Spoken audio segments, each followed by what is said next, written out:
Hi, I'm Ed Riggins, but most people just call me Riggo, and welcome back to Thoughts for Thursday, and welcome to beautiful downtown Dublin, Ireland. That's the River Liffey right below me. I thought it'd be fun to show you some scenes of some of the things we've seen so far during our time together today.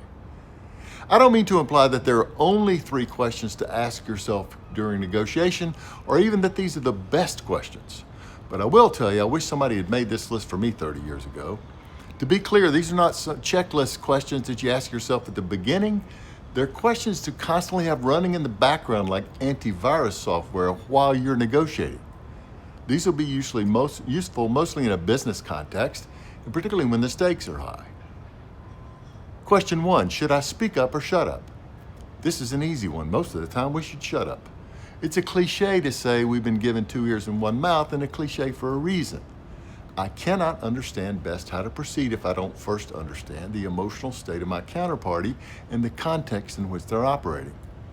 I cannot discover those things with my mouth open. Question 2, how should I use my voice? Whether you're in person, on video, or talking on the phone, you are constantly signaling either empathy or assertiveness. And in any of those contexts, your delivery vehicle for that signal is often the tone in your voice. A slow, calm tone is usually best, but not always. I once raised my voice pretty dramatically with a guy during a phone call when he tried to back out of a major deal point that we'd already settled. The people on his side were being unreasonable, and he knew it. And I knew I'd actually be helping him out if I could give him evidence to take back to his side that we were ready to walk away. And I signaled that with tone of voice. It's question 3. Should I let time do its magic? This may be the hardest one to pull off because it requires dealing with your own anxiety while you wait for the anxiety to build on the other side with your counterparty. Once when I was hired by a large company to help them with their lease renewal, we got a proposal from the incumbent landlord that was almost insulting. When the landlord's agent called me to follow up, encouraging me to make a counteroffer, I let him know that they were the high bidder among those who proposed, and you don't typically make a counteroffer to the high bidder. I also said we haven't escalated this beyond our department yet, but we have a meeting next Wednesday to decide whether or not it's time to do that.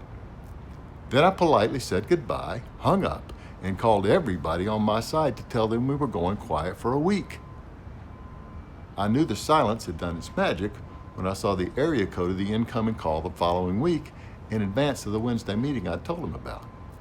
The anxiety caused by the passage of time had moved him to negotiate against himself and revise his offer. Once that happened, it was pretty easy to wrap up the deal.